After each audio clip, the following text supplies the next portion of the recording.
en el nombre poderoso que es sobre todo nombre, el nombre de Cristo Jesús. Amén y amén. Mis amados hermanos, los pastores oran por sus iglesias. Es algo que Dios ha puesto como una responsabilidad y como un privilegio para todos aquellos que servimos en su reino. De hecho, es algo que Jesús mismo hizo.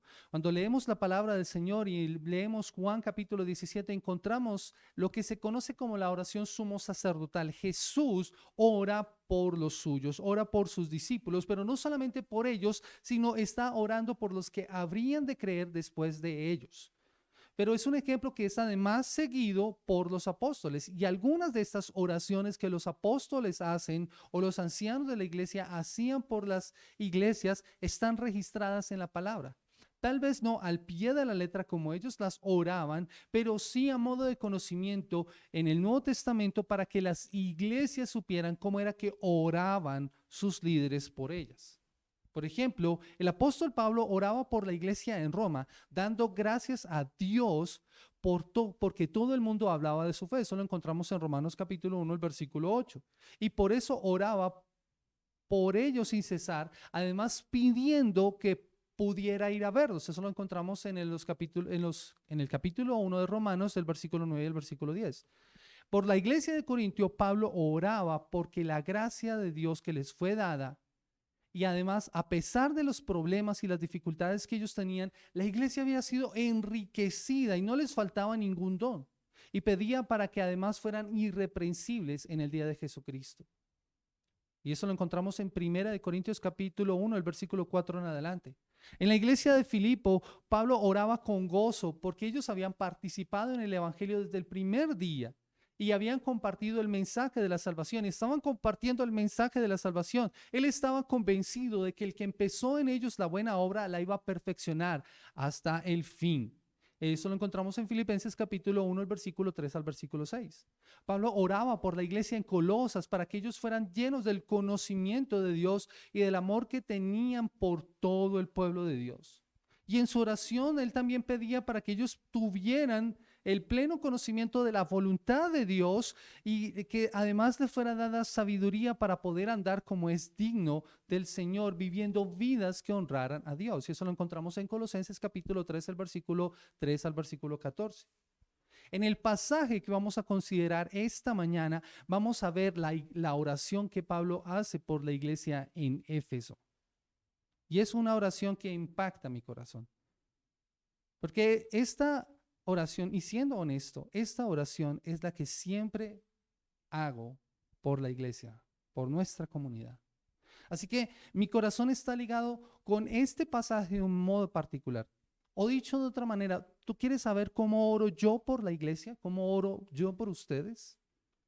Este es el pasaje que yo siempre tengo en mente cuando estoy orando por la iglesia. Es mi petición a Dios por nuestra iglesia y por cada uno de ustedes que estos versículos se hagan una realidad en sus vidas y en la vida de la iglesia. Y Pablo describe, a modo también para complementar esta introducción, Pablo describe las bendiciones espirituales de los creyentes en Cristo.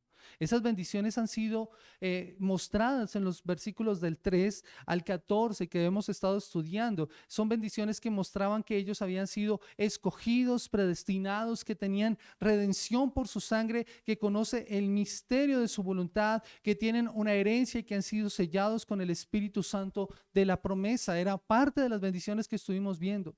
Todo lo anterior ha llevado a que Pablo exprese en un tono de alabanza al cielo, gracias al Señor por esto. Bendito sea el Dios y Padre de nuestro Señor Jesucristo, que los ha bendecido, que nos ha bendecido con toda bendición espiritual en los lugares celestiales en Cristo Jesús. Eso es lo que Pablo anuncia ahí y manifiesta que todo esto es para la alabanza de su gloria. Para la alabanza de su gloria. Cuando Pablo está escribiendo esta carta, Pablo no está con ellos. Recordemos que Pablo ha pasado varios años en que ha visto por última vez a la iglesia de Éfeso. Ahora Pablo se encontraba en la prisión, pero había recibido noticias que habían alegrado su corazón y que lo habían llevado a alabar a Dios. Y por eso en esos primeros versículos, en el versículo 15 encontramos esto. Por esta razón también yo, habiendo oído de la fe en el Señor Jesús que hay entre vosotros y de vuestro amor por todos los santos, no ceso de dar gracias por vosotros, haciendo mención de vosotros en mis oraciones. Eso es lo que encontramos en estos primeros versículos. La primera parte, los versículos de 3 al 14, es una alabanza a Dios por la extraordinaria bendición con la que ha bendecido a la iglesia. Y ahora, después de entender esa bendición y después de mostrar esa bendición, Pablo está intercediendo por la iglesia. Está orando por ellas. Por eso encontramos esta cláusula, por esta razón. A razón de las bendiciones espirituales que ustedes han recibido y de cómo han sido llenos de esa bendición, mi oración es que Dios haga esto en ustedes. Es la intercesión de Pablo por su iglesia. Y ora por esas buenas noticias que había recibido. Pablo está contento porque a pesar de que han pasado varios años en que ha dejado de ver a la iglesia, él ha recibido noticias acerca de la fe que tienen en el Señor. Esa fe se ha profundizado, su confianza en el Señor se ha acrecentado después de esos años. Y la fe, mis amados hermanos, es la confianza no en sus propios esfuerzos para salvarse. Ellos se han rendido al Salvador que los ha escogido, que los amó, que los predestinó, que los ha sellado con su Espíritu Santo y han depositado cada día más su confianza en Él. Están seguros en Él. La forma es que han rendido sus vidas al Salvador y por eso pueden profundizar en las riquezas de la gloria de su herencia con los santos o en los santos. Pero no solamente eso. No es solamente su fe en el Señor que se ha hecho evidente y se ha profundizado, sino que se ha manifestado en sus relaciones. Dice la palabra del Señor y de vuestro amor por todos los santos. O sea, esa fe en el Señor se ha mostrado en cómo están viviendo ellos como iglesia. Cómo se están comportando, cómo se muestra el amor entre ellos, la preocupación por los hermanos, la vida que están viviendo como iglesia. Ahora ellos son una comunidad que se ama, que se preocupa el uno por el otro, pero no solamente por ellos, sino por las demás iglesias del Señor, por las demás comunidades del Señor. Esto lo lleva a estar profundamente agradecido. No ceso de dar gracias por vosotros. Eso es lo que está diciendo Pablo. Está profundamente agradecido al ver la obra poderosa de Dios en medio de ellos y la respuesta de la comunidad a esto. Por eso, en respuesta a esto, eleva una petición a ellos, por ellos más bien, desde los versículos 17 al 23, y que será precisamente el centro de nuestro estudio en esta mañana, en este sermón titulado La oración de Pablo por la iglesia. La oración de Pablo por la iglesia, en donde además podemos ver algo del corazón pastoral de este hombre y su plegaria. Y su plegaria, su oración nos enseña mucho en cuanto a nuestras oraciones. Es importante, mis amados hermanos, que nosotros nos demos cuenta a la luz de este pasaje cómo son nuestras oraciones y cómo estamos orando nosotros por la iglesia. Mis amados hermanos, Pablo ora por la iglesia, pero al mencionar esta oración, está pidiéndole casi a ellos que hagan la misma oración por la iglesia. Esa es su intención. Pablo está orando por ellos, pero quiere que ellos oren por ellos mismos de esta misma manera. ¿Cuál es nuestra oración por la iglesia? ¿Cuál es nuestra oración por nuestra comunidad? Y yo espero que en esta mañana podamos cambiar la manera en que estamos orando nosotros como iglesia. Y que esta oración en particular en Efesios se vuelva nuestra oración hasta que la veamos cumplida en nuestras vidas como comunidad. A que podamos ver que nuestra fe en el Señor Jesús y nuestro amor por todos los santos se acrecente cada día en la medida en que estas palabras van calando más profundo en nuestros corazones y en nuestras vidas. Y yo quiero que nos hagamos esta pregunta. ¿Cuál es la oración de Pablo por la iglesia y por qué ora de esa manera? ¿Por qué esta oración? Lo primero que debemos ver es que su oración es para que tengan sabiduría y revelación en un mejor conocimiento de Él. Para que tengan sabiduría y revelación en un mejor conocimiento de Él. Vaya conmigo al versículo 17. Dice la palabra del Señor, pidiendo que el Dios de nuestro Señor Jesucristo, el Padre de gloria, os dé espíritu de sabiduría y de revelación en un mejor conocimiento de Él. Que tengan sabiduría y revelación en un mejor conocimiento de Él. Cuando Pablo ora por la iglesia, ora al Dios y Padre de nuestro Señor Jesucristo. Él sabe a quién debe dirigir su oración. Pablo sabe quién da las bendiciones. Y esas bendiciones son dadas por Dios el Padre. Él es la fuente de toda consolación, de quien viene todo lo bueno, todo don perfecto desciende de lo alto, del Padre de las luces, dice Santiago. Él es la fuente de las bendiciones espirituales. A Él se ha dirigido desde el principio en esta alabanza. Bendito sea el Dios y Padre, nuestro Señor Jesucristo. Pero Él es el bendito que los puede bendecir a ustedes y por eso oro a Él. Él es la fuente de esas bendiciones espirituales para la iglesia y que entre otras cosas ya han sido enumeradas en la carta. Así que Pablo quiere que ellos vuelvan a tener en cuenta eso, por lo cual ha alabado al Señor. Él es el Padre de nuestro Señor Jesucristo, de nuestro Señor Jesucristo. Esa palabra es importante porque es por medio de la relación que la iglesia tiene con Cristo que puede gozar de esta petición que va a venir a continuación en la oración de Pablo. Él es el Padre de nuestro Señor Jesucristo, el Padre de gloria. Mis amados hermanos, esto es importante porque si no fuera por el sacrificio de Cristo en la cruz del Calvario, no podrían siquiera soñar en recibir lo que Pablo estaba orando por ellos. Es por esa acción de Cristo en la cruz del Calvario. El Calvario y la cruz lo cambiaron todo para ellos. Él es el Padre de gloria. El omnipotente, el Dios lleno de majestad. Por tanto, es un reconocimiento de quién es Dios. Por eso el apóstol sabe a quién se dirige en oración y por eso escoge con cuidado sus palabras. Se está dirigiendo al todopoderoso Dios del universo y que puede darles todo lo que ellos requieren, todo lo que ellos necesitan. ¿Qué es lo que pide? Pablo es claro con sus palabras. Que el Dios y Padre nuestro Señor Jesucristo, el Padre de gloria, os dé espíritu de sabiduría y de revelación en un mejor conocimiento de Él.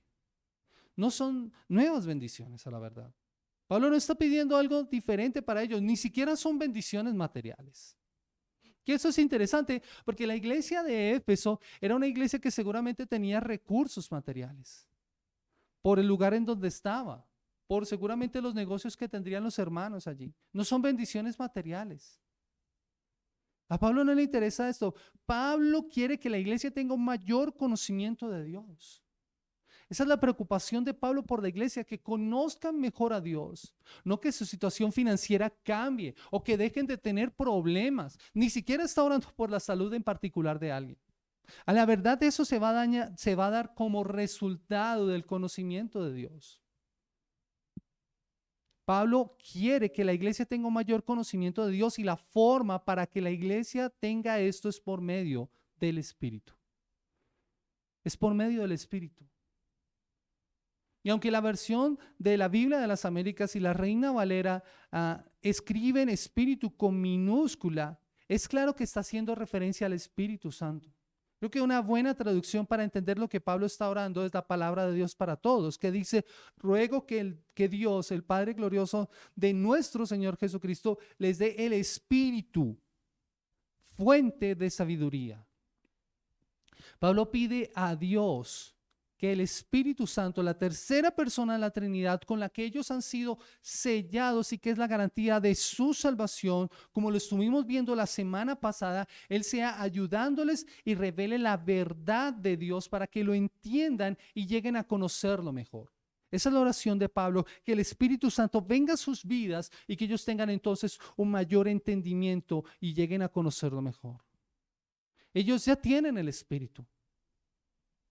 El que ya mora en sus corazones, con el cual ya han sido sellados, como lo estuvimos estudiando la semana anterior, Él ya mora en ellos. Él es el que les va a dar una sabiduría más profunda, de manera que les ayude a entender y tener una mejor relación con el verdadero Dios.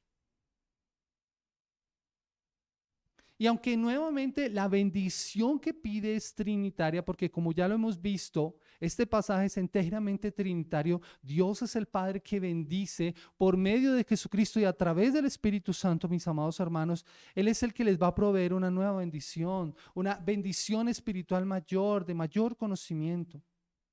El Padre se acerca a nosotros en bendición por medio del sacrificio de Cristo y a través del Espíritu Santo, de tal manera en que la iglesia ahora puede conocer al Padre por medio del Hijo y con la guía del Espíritu Santo que mora en ellos, con el cual ellos han sido sellados. Por eso Pablo está orando para que ellos tengan un espíritu de sabiduría, o que el Espíritu les dé sabiduría y revelación en un mejor conocimiento de Él. El conocimiento no hay que temerle.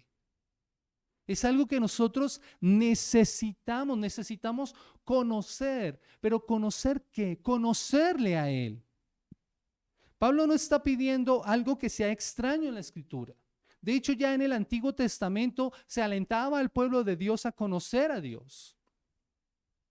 Ellos necesitaban conocer a su Dios. Jeremías 9:24 dice, pero si alguien se gloría, gloríese en esto, en que me entiende y me conoce, pues yo soy el Señor que hago misericordia, derecho y justicia en la tierra, porque en estas cosas me complazco, declara el Señor. Lo que este verso nos dice está mejor expresado en la Nueva Biblia Viva, que dice, sientan orgullo solo en esto. Sientan orgullo solo en esto, de conocerme bien y comprender que yo soy el Señor que exige vivir de manera justa y actuar con rectitud, de saber que mi amor es firme y que así me gusta hacer. Esa es la oración, esa es la petición de Dios para su pueblo en Jeremías. A los niños en el discipulado infantil les hemos estado hablando acerca de esto en tono de 2 preguntas. Ellos se preguntan, siempre que van a la escritura y siempre que estudiamos en los discipulados infantiles, 2 preguntas. ¿Quién es Dios y cómo es Dios? Y a través de esas 2 preguntas ellos pueden conocer bien es Dios y comprender quién es el Señor y qué les pide para que ellos vivan de manera justa y actúen siempre con rectitud. Y yo creo que los niños están adquiriendo un mayor entendimiento en la palabra del Señor, porque eso lo hemos podido ver en algunas de las exposiciones que nuestros niños han presentado en las clases. Me asombra escuchar a los niños que van entendiendo los atributos de Dios y cómo ellos van entendiendo quién es Dios y cómo es Dios. Eso, mis amados hermanos, debe motivarnos a nosotros como iglesia a profundizar en ese conocimiento del Dios santo, todopoderoso, omnipotente, fiel, justo, que los niños han estado aprendiendo. Pero no solamente eso. La palabra de Dios nos muestra en Juan capítulo 17 la oración de Jesús o lo que Jesús quería para su iglesia. Juan 17:3 dice, y esta es la vida eterna. En esa oración que hacía Jesús.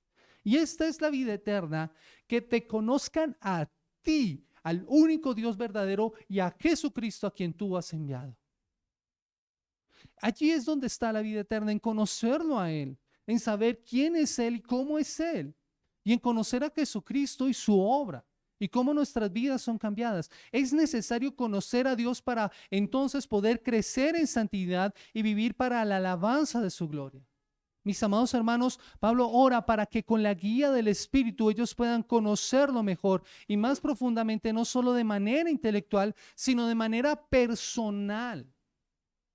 Eso es lo que Pablo tiene en mente, conocerlo a Él y conocer en la Biblia es siempre en el contexto de una relación. Tú no conoces al Señor si no tienes una relación con Él. Por eso Jesús está orando esto, que te conozcan a ti, o sea, que tengan una relación contigo, el único Dios verdadero, por medio de Jesucristo a quien tú has enviado. Eso es lo que dice. Pablo está orando para que ellos crezcan entonces en su relación con Dios y en las verdades acerca de Él. Eso es lo que Pablo está pidiendo por la iglesia. Alguien alguna vez dijo, no hay conocimiento más alto que el conocimiento de Dios mismo. No hay conocimiento más alto que el conocimiento de Dios.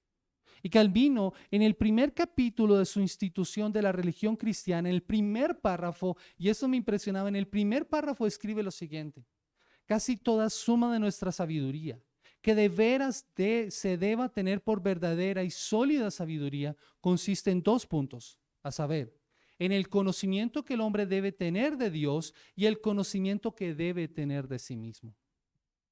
Esto me impactaba profundamente porque me llevaba a pensar que de nada sirve conocernos a nosotros si no conocemos a Dios. Lo que el mundo te dice es conócete a ti mismo, pero la palabra de Dios te dice conoce a Dios y entonces podrás conocerte a ti. Y si de verdad queremos conocernos a nosotros, primero debemos conocer a Dios. Primero debemos conocer a nuestro Hacedor, que es mostrado en la Escritura claramente, desde los primeros versículos de la Escritura. Dios en el principio. Si esas son las palabras de la Biblia, al principio debería llevarnos a conocer a ese Dios creador que hizo los cielos y la tierra. Dios en el principio. La revelación por medio de la cual podemos entonces conocer a Dios es por medio de la palabra. Y la labor del Espíritu Santo es precisamente recordarnos lo que Él nos ha hablado en la Escritura. Juan capítulo 14, el versículo 26, Jesús hablando a sus discípulos acerca de lo que vendría a ser el Espíritu Santo, que Pablo está orando inclusive acá, es que el Consolador, el Espíritu Santo, a quien el Padre enviará en mi nombre, Él os enseñará todas las cosas y os recordará todo lo que os he dicho. Esa sería la función del Espíritu Santo para la iglesia, para los discípulos y para los creyentes en todos los tiempos, recordarnos todo lo que Él nos ha dicho. Y todo lo que Él nos ha dicho está escrito, mostrado aquí en la palabra de Dios. La revelación perfecta del Señor. Toda la Escritura es inspirada por Dios. Y allí están cada una de las palabras. Tu palabra es la verdad, oraba Jesús. Santifícalos en tu verdad. Tu palabra es la verdad. El conocimiento de Dios entonces, el conocimiento de Dios en nuestras vidas, mis amados hermanos, no va a ocurrir separado de la palabra de Dios. No va a ocurrir con la Biblia cerrada. Por eso la oración que deberíamos tener siempre al abrir nuestras Biblias es que seamos iluminados para entender la palabra de Dios y que el Señor nos dé entendimiento, sabiduría para poder comprender mejor sus palabras. Y sin la guía y la dirección del Espíritu Santo sería imposible conocer a Dios en las Escrituras. Necesitamos de esa guía. Por eso, el creyente que es lleno del Espíritu Santo, como dice la palabra de Dios en Efesios capítulo 5, el versículo 18, que hablando a los creyentes después de explicarles que no deben ser llenos o embriagados con el vino, sino así que no seáis. Dice, y no os embriaguéis con vino, lo cual hay disolución, sino sed llenos del Espíritu Santo. Aquellos que han sido llenados con el Espíritu Santo se fortalecen por Él cada día y estudian su Biblia para crecer en sabiduría mediante la revelación de Dios, para ser edificados y así poder dar fruto. Ese será el resultado del estudio de la palabra del Señor bajo la guía del Espíritu Santo. Alguna vez escuché de una persona que escribió en su Biblia, en la primera hoja, en la contraportada, órese antes de abrir. Orar antes de abrir. Eso es lo que nosotros debemos hacer, orar al Espíritu Santo de Dios, la tercera persona de la Trinidad, para que Él sea dándonos entendimiento cada vez que leemos su palabra. Que nos dé la iluminación, la sabiduría en un mejor conocimiento de Él y pedirle que nos ayude a comprender quién es Dios y cómo nosotros debemos vivir de acuerdo a esa revelación que Él nos está dando. Esto requiere disciplina y esfuerzo de nuestra parte porque no lo podemos hacer con la Biblia cerrada, mis amados hermanos. No puedes esperar que crezcas en el conocimiento de Dios solamente el domingo en la mañana. El domingo en la mañana será el resultado de lo que tú has vivido el resto de la semana. Pero si abrir tu Biblia entre semana te da pereza, entonces no estás creciendo en el conocimiento de Dios. Y eso, mis amados hermanos, es triste porque sería ir en contravía de lo que Dios quiere para nuestras vidas. El Espíritu nos hará crecer en el conocimiento de Dios solamente a través de esa revelación escrita. Es a través de la Biblia. Si pretendemos tener conocimiento espiritual fuera de lo que Dios mismo dice en su palabra, posiblemente estemos desarrollando el conocimiento de un Dios a nuestra imagen y semejanza, y no de acuerdo a lo que dice la palabra del Señor. Iríamos en contravía de lo que el escritor bíblico decía en Jeremías, de conocerle a Él y de comprender quién es Él. Mis amados hermanos, muchas personas están haciendo eso. Se hacen un Dios a su imagen y semejanza. Y eso nos haría perder tiempo y no nos va a servir. ¿Quieres ver una evidencia de cómo es esto? ¿Cómo es una persona cuando se ha hecho un Dios a su imagen y su semejanza? Cuando una persona dice, yo creo que Dios, pero sin un sustento bíblico para su afirmación. Y eso aún debe ser leído y escuchado con mucho, mucho cuidado. Muchas personas dicen, yo creo que Dios hace esto o hará aquello, pero no tienen un sustento bíblico para su afirmación. Yo creo que Dios no me va a castigar por esto, dicen muchos. ¿De dónde sacas eso? ¿Cuál es tu base para poder afirmar eso? La evidencia es que no está conociendo al Dios de las Escrituras. A lo contrario, deberíamos decir, como dice la palabra del Señor, gloríate en conocerte y conocer y comprender quién es Dios. Y esta es una de las razones por las cuales el pueblo de Dios, el pueblo de Israel se perdió. ¿Y por qué en la actualidad hay mucho pueblo perdido? Oseas capítulo 4, el versículo 1 al versículo 6 dice la palabra del Señor: escuchad la palabra del Señor, hijos de Israel, porque el Señor tiene querella contra los habitantes de la tierra, pues no hay fidelidad, ni misericordia, ni conocimiento de Dios en la tierra. Solo hay perjurio, mentira, asesinato, robo, adulterio, emplean la violencia y homicidios tras homicidios se suceden. Por eso la tierra está de luto y languidece todo morador en ella, junto con las bestias del campo y las aves del cielo, aun los peces del mar desaparecen. Pero nadie contienda ni nadie reprenda. Pero que nadie contienda y nadie reprenda, porque tu pueblo es como los que contienden con el sacerdote. Tropezarás de día y tropezará también el profeta contigo de noche, y destruiré a tu madre. Mi pueblo es destruido porque le faltó conocimiento. Por cuanto tú has rechazado el conocimiento, yo también te rechazaré para que no seas mi sacerdote. Como has olvidado la ley de tu Dios, yo también me olvidaré de tus hijos. Leer estas palabras, mis amados hermanos, escritas hace más de 3000 años posiblemente, nos deben impactar a nosotros, porque es ver lo que estamos viendo hoy en la actualidad, en nuestra sociedad.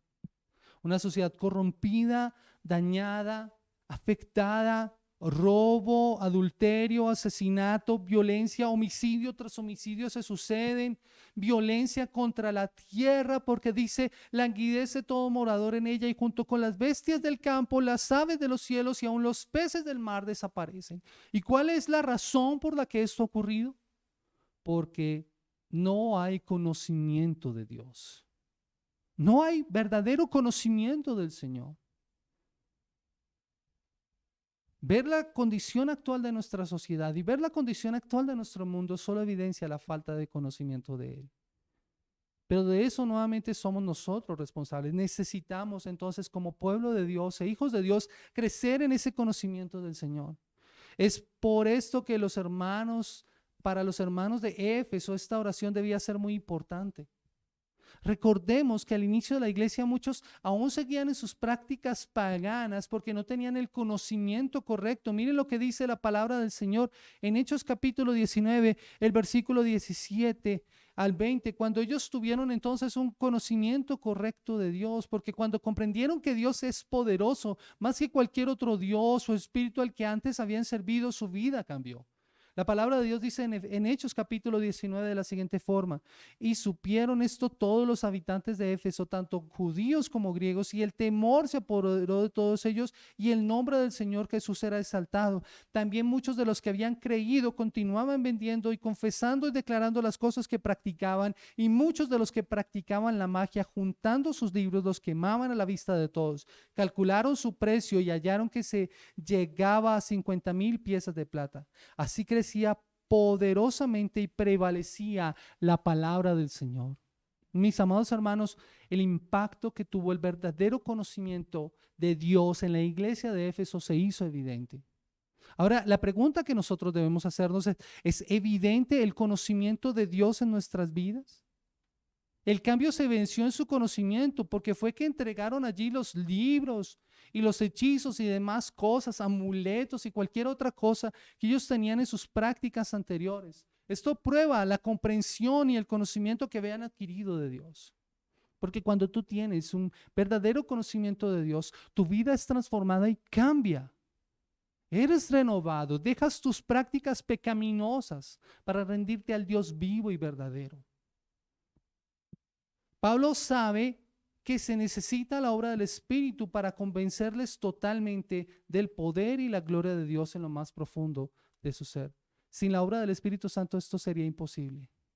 Este conocimiento no es solamente conocimiento intelectual, sino es conocimiento relacional, que va de entender la palabra del Señor, de estudiar la palabra del Señor, de conocer quién es Dios y cómo es Dios, y de profundizar en su relación con Dios. Y es por eso que necesitan la obra del Espíritu Santo. Y la obra del Espíritu Santo también es importante y necesaria para poder revelar todas las implicaciones del Evangelio.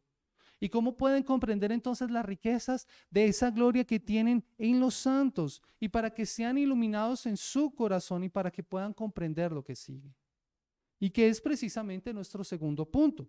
Pablo ora por ellos para que sus ojos, los ojos de su corazón sean iluminados. Vaya conmigo a los versículos 18 al 23. Mi oración es que los ojos de vuestro corazón sean iluminados para que sepáis cuál es la esperanza de su llamamiento y cuáles son las riquezas de la gloria de su herencia en los santos y cuál es la extraordinaria grandeza de su poder para con nosotros los que creemos, conforme a la eficacia de la fuerza de su poder, la cual obró en Cristo cuando le resucitó de entre los muertos y les sentó a su diestra en los lugares celestiales, muy por encima de todo principado, autoridad, poder, dominio y de todo nombre que se nombra no solo en este siglo, sino también en el venidero, y todo sometió bajo sus pies, y a él lo dio por cabeza sobre todas las cosas a la iglesia, la cual es su cuerpo, la plenitud de aquel que lo llena todo en todo. Esta es la oración de Pablo, que los ojos de su corazón sean iluminados. Esa es la segunda petición, pero no está sola. No es una petición aislada. Lo que Pablo está pidiendo es que su ser interior, el ser de estas personas, es decir, su mente y sus emociones, sean transformadas para saber y conocer a Dios y su palabra. Cuando Pablo ora para que los ojos de su corazón, como dice el versículo 28, los ojos de vuestro corazón sean iluminados, está pensando en el ser interior, la mente, las emociones, la voluntad de estas personas, para que puedan entonces conocer mejor a Dios. Otras versiones nos sirven para entender lo que Pablo está diciendo acá, lo que Pablo está orando. La Dios habla hoy, dice que Dios les ilumine la mente. La palabra de Dios para todos dice que Dios les abra la mente. La traducción del lenguaje actual dice, le pido a Dios que les haga comprender con claridad. ¿Y qué es lo que ellos necesitan comprender con claridad? Lo que va a mencionar a continuación. Así que Pablo está orando para que la acción del Espíritu Santo sea dándoles una nueva comprensión, les abra la mente y les ayude a comprender con claridad. Esa es una metáfora que ha usado Pablo para referirse entonces al hombre interior, en donde está operando precisamente Dios. Dios opera en el hombre interior, porque ese es el que necesita ser iluminado para poder entender las verdades de Dios. Y eso es algo que es cierto, mis amados hermanos. Segunda a los Corintios, el capítulo 4, dice la palabra del Señor en los versículos 4 al 6. En los cuales, y esto es hablando acerca de los que no han creído, en los que se pierden, en los cuales el Dios de este mundo ha cegado el entendimiento de los incrédulos para que no vean el resplandor del evangelio de la gloria de Cristo, que es la imagen de Dios. Porque no nos predicamos a nosotros mismos, sino a Cristo Jesús como Señor y a nosotros como siervos vuestros por amor de Dios. Pues Dios que dijo, y oigan esto, pues Dios que dijo que de las tinieblas resplandeciera la luz, es el que ha resplandecido en nuestros corazones para iluminación del conocimiento de la gloria de Dios en la faz de Jesucristo. Pablo nos está diciendo acá que antes de conocerle nosotros estábamos ciegos, no podíamos ver la luz. Si un ciego no puede ver el sol, no es culpa del sol. De la misma forma pasa en nuestra vida espiritual. Si no podemos ver la gloria de Dios, no es por culpa de la gloria de Dios, es por culpa de la ceguera que ha causado nuestro pecado. Por eso el Señor hace que su luz resplandezca en nuestros corazones. Es como si se nos quitara una venda y ahora podemos verle y contemplarle y conocerle. Y eso es lo que Pablo está pidiendo acá. En esa oscuridad, por el Dios de este siglo, nosotros no habíamos podido ver, pero cuando el Evangelio es predicado y creído, Dios manda a que la luz brille en nuestros corazones para como dice la palabra del Señor, la iluminación del conocimiento de la gloria de Dios en la faz de Jesucristo. La Nueva Traducción Viviente dice, pues Dios, quien dijo que haya luz en la oscuridad, y allá nos remite a Génesis capítulo 1, que Dios que dijo que haya luz en la oscuridad, hizo que la luz brille en nuestro corazón para que podamos conocer la gloria de Dios. Es por eso que ahora podemos verlo. ¿Y dónde lo podemos ver? En el rostro de nuestro Señor Jesucristo. De manera que cuando nos permitió entender la buena noticia del Evangelio de Cristo, también iluminó nuestro entendimiento para que por medio de Cristo conociéramos la grandeza de Dios. Eso es así como obra el Señor. Si no hubiéramos sido iluminados, no habríamos conocido a nuestro Salvador. Si no hubiéramos recibido esa iluminación de nuestro corazón, en nuestro ser interior, no podríamos conocerle a Él. Pero necesitamos, mis amados hermanos, y eso es importante porque es la oración de Pablo, nosotros necesitamos más luz. Y eso ocurre solamente por medio de la palabra del Señor. Es cuando leemos sus palabras con nuestras Biblias abiertas. Cuando la leemos, porque su palabra es lámpara a nuestros pies y lumbrera a nuestro camino. El Salmo capítulo 119, versículo 130 dice la palabra del Señor de la siguiente manera: la exposición de tus palabras imparte luz y da entendimiento a los sencillos. La Nueva Biblia Viva dice: la enseñanza de tus palabras da luz. Es la enseñanza de sus palabras la que nos da luz y aún el sencillo puede entenderlas.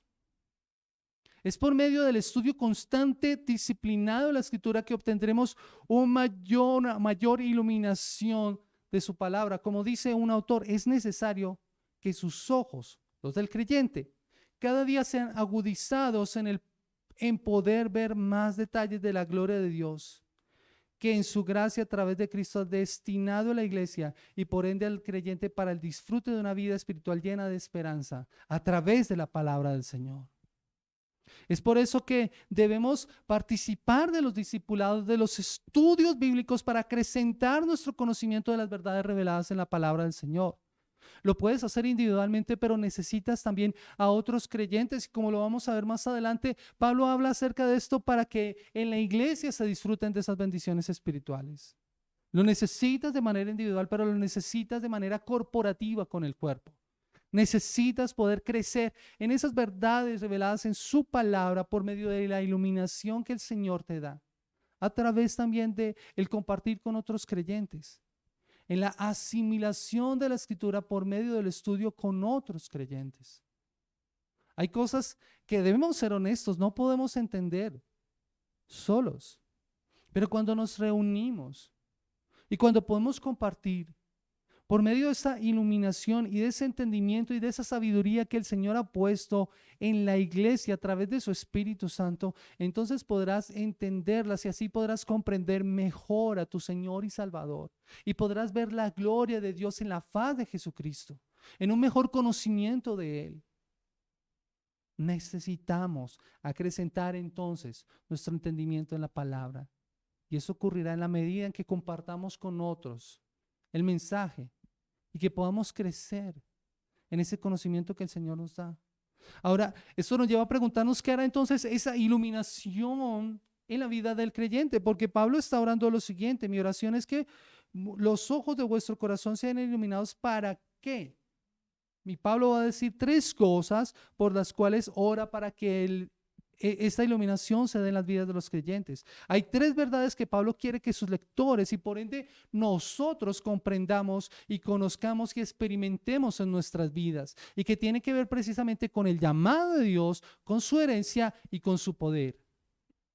Y ese primer aspecto tiene que ver con una mayor comprensión del llamamiento de Dios y la esperanza que éste produce. Dice, para que sepáis cuál es la esperanza de su llamamiento. La esperanza de su llamamiento. Por eso Pablo ora para que sepan. Nuevamente hay conocimiento allí. Tú no vas a saber esto si no lo estudias. Para que sepan. Esto es en relación con los versículos que ya hemos mirado en el capítulo 1, versículo 3 al 14. ¿Cuál es la esperanza de su llamamiento? Estudia nuevamente capítulo 1, versículo 3 al versículo 14 de Efesios. Y que consideramos precisamente en pasajes anteriores. Pero para resumirlo, es que ellos recuerden que han sido escogidos desde antes de la fundación del mundo y que llegará un momento en que Dios reunirá todas las cosas bajo la autoridad de Cristo. Ese llamamiento está basado en lo que Dios hizo en el pasado, en lo que está haciendo en el presente y alcanzará precisamente hacia el futuro. Por eso es que hay una esperanza. Es una base firme para la vida. Y esto es importante porque antes de creer, nosotros como creyentes no teníamos esperanza. Mira lo que dice el capítulo 2, el versículo 12. Dice la palabra del Señor: recordad que en ese tiempo estabais separados de Cristo, excluidos de la ciudadanía de Israel, extraños a los pactos de la promesa, sin tener esperanza y sin Dios en el mundo. Eso éramos nosotros antes de creer y de conocer el mensaje de la verdad. Pero ahora ya tenemos esperanza. Y por eso Pablo habla acerca de que sepamos cuál es la esperanza de nuestro llamamiento. Es para esto que nos llamó desde antes de la fundación del mundo, para que tengamos esperanza, para que tengamos propósito. Ese es el llamamiento que Él nos da. Es un llamado para una nueva vida en la que le conocemos, le amamos, le obedecemos y le servimos y disfrutamos, además de la comunión con Él y de la comunión con otros. Por eso nuestro amor crece por otros, en la medida en que nuestra fe en el Señor Jesucristo se acrecenta. Y eso nos anima especialmente cuando estamos pasando por pruebas y por dificultades. Esa es nuestra esperanza. Pero no solamente esto, sino que Pablo está orando para que al ser iluminados ellos puedan saber cuáles son las riquezas de la gloria de su herencia en los santos, el versículo 18. Esta idea tiene dos sentidos. Tiene dos sentidos. Cuando tú lees acerca de las riquezas de su herencia, esto puede ser entendido en relación de Dios con su pueblo. En el Antiguo Testamento, en la antigüedad, el pueblo de Israel era su herencia. Deuteronomio capítulo 9, el versículo 29 dice la palabra del Señor así. Moisés orando por el pueblo, intercediendo por el pueblo en algún momento en el que el pueblo, andando en el desierto, actuaron mal con el Señor. Moisés intercede por su pueblo y dice estas palabras: sin embargo, ellos son tu pueblo, tu heredad, a quien tú has sacado con tu gran poder y con tu brazo extendido.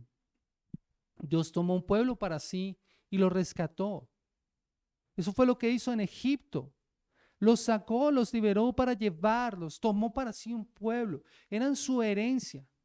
Pero ahora, mis amados hermanos, en Cristo, nosotros como creyentes, en Cristo, hemos sido reunidos con Él como su pueblo. Mira lo que dice el versículo 7 del capítulo 1. En Él tenemos redención mediante su sangre, el perdón de nuestros pecados según las riquezas de su gracia. Él ha reunido a un pueblo ahora por medio de Jesucristo como posesión suya. Es la iglesia. Mira lo que dice el versículo 14. Que nos ha dado como garantía nuestra herencia con miras a la redención de la posesión adquirida para alabanza de su gloria. Esa es su herencia. Así que entonces nosotros como creyentes debemos considerar con seriedad cómo nos valora y cómo nos estima Dios. De tal manera que para Dios somos su riqueza y su honor, de la misma manera en que en la antigüedad un rey medía su honor y su gloria por medio de la cantidad de riquezas que poseía y la extensión de su reino y la cantidad de pueblo que tenía. Y eso somos nosotros para Dios en este momento. Y en ese sentido es que Él nos dará su bendición y su herencia. Pero hay otro sentido, y es que Dios nos dará, como dice la palabra del Señor, su herencia. Las varias traducciones nos pueden ayudar a entender eso. La Dios habla hoy, dice, cuán gloriosa y rica es la herencia de Dios que da el pueblo santo. La Nueva Biblia Viva dice, qué enorme es la riqueza de la herencia que Él ha dado a los suyos. Oye esto, qué enorme es la riqueza de la herencia que Él ha dado a los suyos, a los que son suyos. La palabra de Dios para todos dice, entonces podrán participar de las ricas y abundantes bendiciones que Él ha prometido a su pueblo santo. La Biblia del lenguaje popular dice que inmensa es la gloria que ofrece en herencia a su pueblo. Esa es la herencia que nosotros recibimos y de la cual nosotros debemos participar, a la que el apóstol dice que son las riquezas de su gloria. Colosenses capítulo 1, el versículo 12 dice la palabra del Señor de la siguiente forma, dando gracias al Dios y Padre que nos ha capacitado para compartir la herencia de los santos en luz. Esto ratifica entonces porque tiene que ver con lo que Él nos dará. Y por lo que tenemos que agradecer, tenemos que estar agradecidos. Esto no nos lo ganamos nosotros. Juan nos lo explicaba la semana pasada, fueron echadas suertes sobre nosotros. Y esta fue la herencia que nos correspondió. Tenemos que agradecer porque nos permite participar en la herencia junto con su amado Hijo y del cual el Espíritu Santo se nos ha dado arras, como lo explicaba el pastor Juan la semana pasada. Y esto es en los santos, es decir, con todos los redimidos. Nuevamente, esto no es individual. Pablo piensa en esto para la iglesia. No vas a poder disfrutar de las riquezas de tu herencia si no estás con los santos o en los santos. Y esos tienen que ver con todos los que han sido redimidos en todos los tiempos, tomados de toda tribu, lengua, raza y nación. Una multitud tan grande que no puede ser contada, dice Apocalipsis. Pero que tiene que ver también con nuestra vida. El grupo de creyentes con el cual tú compartes, tus hermanos en la fe. Ellos son los santos con los cuales tú vas a poder disfrutar de tu llamamiento y las riquezas de la gloria de tu herencia con ellos. Pero no solamente esto, hay un tercer elemento y es para que sepan, para saber cuál es la extraordinaria grandeza de su poder, como lo dice la palabra del Señor en los versículos 19 al 23. Pablo pide para que Dios muestre a estos creyentes el incomparable poder de Dios obrando en sus vidas. El incomparable poder de Dios obrando en sus vidas.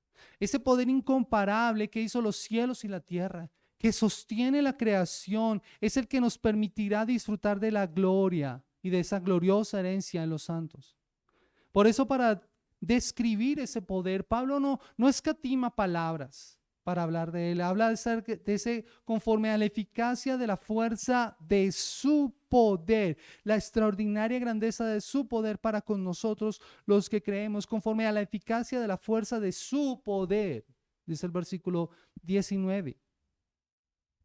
Es incomparable, es grande. Ese mismo poder es el que lleva a Moisés a cantar después de que han sido liberados de Egipto. En Éxodo capítulo 15, el versículo 16, terror y espanto cae sobre ellos por la grandeza de tu brazo, quedan inmóviles como piedra hasta que tu pueblo pasa, oh Señor, hasta que pasa el pueblo que tú has comprado. La grandeza de ese poder ha sido manifestada. Así que nuevamente podemos comparar las diferentes versiones también para entender esto. Lo que Pablo quiere mostrarnos es ese poder que no tiene límites y que es grande, que actúa en nosotros los creyentes. Oro también para que comprendan el increíblemente inmenso poder con que Dios ayuda a los que creen en Él. Pido también, como dice la traducción del lenguaje actual, para que entiendan bien el gran poder con que Dios nos ayuda en todo. El poder de Dios no tiene límites. ¿Dónde los creyentes pueden ver mayor o mejor la manifestación del poder de Dios? ¿Dónde los creyentes pueden ver mejor la manifestación del poder de Dios entonces? En la resurrección de Cristo. No en los milagros, pueden ocurrir. No en la respuesta solamente de una oración. Es en ver al Jesús resucitado. Es allí donde Pablo afirma que se conoce la eficacia de su poder, que obró en Cristo cuando le resucitó de entre los muertos y le sentó en la diestra en los lugares celestiales. Esa fue la demostración pública del poder de Dios, del gran poder de Dios, porque no solamente resucitó a Cristo, además lo sentó a su diestra y sometió todas las cosas bajo sus pies y lo dio por cabeza a la iglesia. Esa resurrección demostraba que el sacrificio de Cristo había sido aceptado. Pero no solamente eso, la ascensión lo coloca como rey. Y eso es importante para nosotros. John Stott dice algo interesante al respecto. Hay dos poderes que el hombre no puede controlar y que lo esclavizan. Hay dos poderes que pueden controlar al hombre y lo esclavizan: la muerte y el mal. El hombre es mortal, no puede evitar la muerte. El hombre ha caído, no puede vencer el mal. Pero Dios en Cristo ha conquistado a ambos y por lo tanto puede rescatarnos de ambos. Eso es lo que hace Cristo. Y ese es el poder al cual tú puedes acudir cuando estás en dificultad, cuando estás en prueba. Al poder que levantó a Cristo de la muerte y que le hizo vencer el pecado. Pero no solamente esto, mis amados hermanos, nuevamente el apóstol Pablo quiere que miremos ese gran poder de Dios al colocar a Cristo a la diestra de Dios. Cristo gobierna porque está sentado a la diestra de Dios, cumpliendo lo que leíamos al principio en el Salmo capítulo 110, el versículo 1. Dice la palabra del Señor en este Salmo. Dice el Señor a mi Señor: siéntate a mi diestra hasta que ponga a tus enemigos por estrado de tus pies. Jesús ha tomado su lugar como rey y en el más alto lugar de honor, muy por encima de todo principado, de todo poder y de todo dominio. Y esto habla también poderosamente a nuestras vidas. Cuando el hombre fue creado, tenía dominio sobre la creación y sobre las criaturas. Pero por causa del pecado, ese poder y esa autoridad quedaron limitados. Ahora Jesús recobra el control de toda la creación y de toda criatura, como el nuevo Adán. El perfecto Adán que venció al pecado y venció la muerte.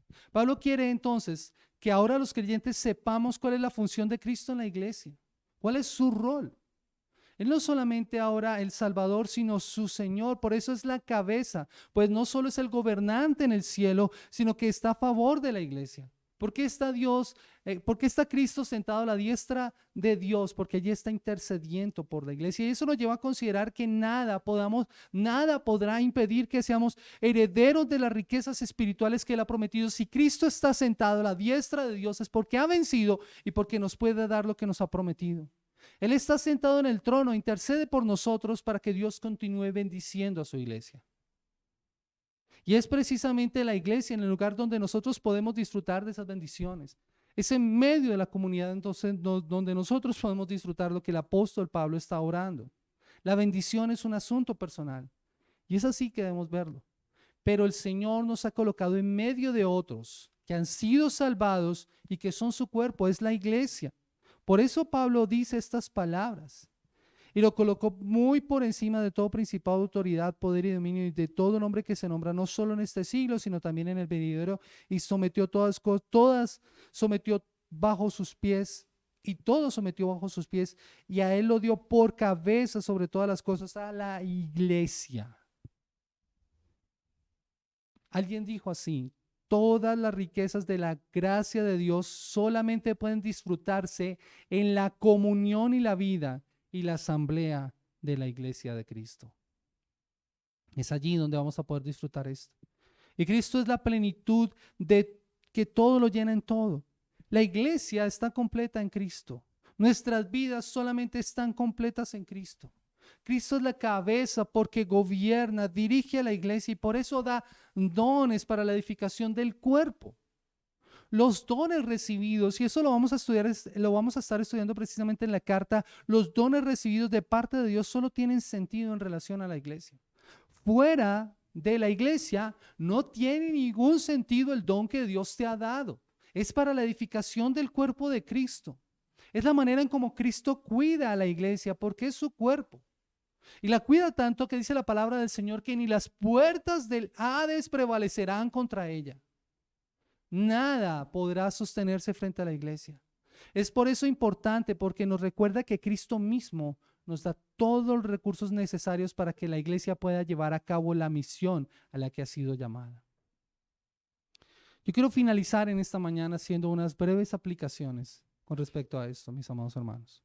Al finalizar este pasaje no me queda más que asombro al considerar la oración de Pablo y que él está elevando por la iglesia. Él quiere que tengan un sentido más claro de su relación con Dios.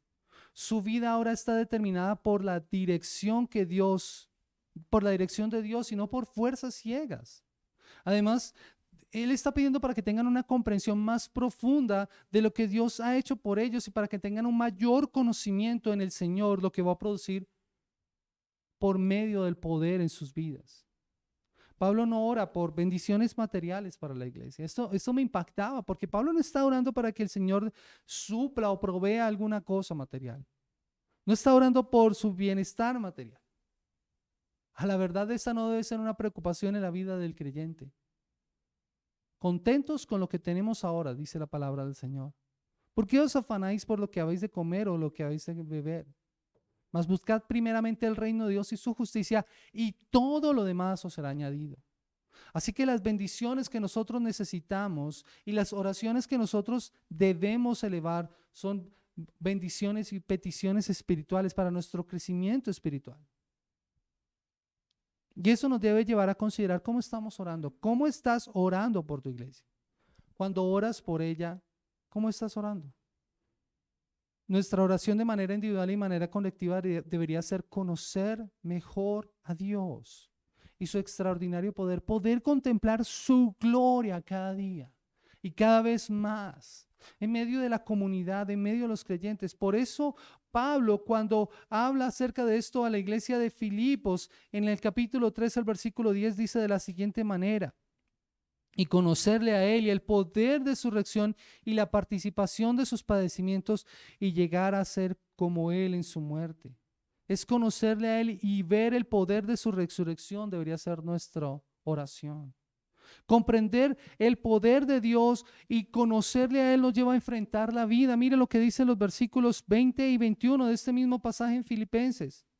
Dice la palabra del Señor: porque nuestra ciudadanía está en los cielos, donde también ansiosamente esperamos a un Salvador, el Señor Jesucristo, el cual transformará nuestro cuerpo de nuestro estado de humillación en conformidad al cuerpo de su gloria, por el ejercicio del poder que tiene aún para sujetar todas las cosas a sí mismo. Este debe ser nuestro anhelo y nuestro deseo. Esa es nuestra esperanza para el futuro. Mirar esa esperanza y anhelar ese poder nos debe llevar a reconocer y a recordar que es dónde está nuestra ciudadanía. Nuestra ciudadanía está en los cielos. Si tu preocupación son las cosas materiales, las cosas de este mundo, tu bienestar, estás en el lugar equivocado. No estás mirando el poder de Dios y de su resurrección. Nosotros debemos recordar que somos ciudadanos de los cielos. Nuestros ojos deben estar puestos en lo eterno y no en lo temporal de este mundo que se acaba. Y ¿saben, mis amados hermanos? ¿Sabes? Algo que me impactaba al reflexionar sobre esto es que lo único que tú y yo podremos llevarnos al cielo es nuestro conocimiento de Dios. El que logremos adquirir de este lado de la eternidad. Allá seguiremos aprendiendo de Él. Pero lo único que nos vamos a poder llevar al cielo es el conocimiento de Dios. También piensa en esto: si nuestra mayor bendición espiritual es conocer a Dios y por eso tenemos al Espíritu Santo para darnos sabiduría y entendimiento en Él, ¿qué vas a hacer para poder crecer en ese conocimiento de Dios? El creyente debe crecer en su conocimiento de Dios, conocer a su Salvador personalmente y aumentar ese conocimiento, y eso le va a ayudar a crecer más en la santificación. No es suficiente conocer a Dios solamente como Salvador. Debemos llegar a conocerle como Padre, como amigo, como guía Y cuanto mejor le conozcamos, entonces más satisfactoria va a ser nuestra vida espiritual y vamos a disfrutar mayor y mejor las riquezas de su gloria. ¿Cómo estás en cuanto a la esperanza de tu llamamiento? Algunos llamamientos nos ofrecen esperanza, pero pasajera. Otros no nos ofrecen ninguna esperanza, pero el llamamiento que tenemos en Cristo nos asegura un futuro maravilloso, más allá de lo que alguna vez nos pudimos imaginar. Tenemos seguridad para el futuro sin importar nuestras circunstancias presentes o cómo nuestras circunstancias puedan cambiar. Hoy podemos tener y tal vez mañana no.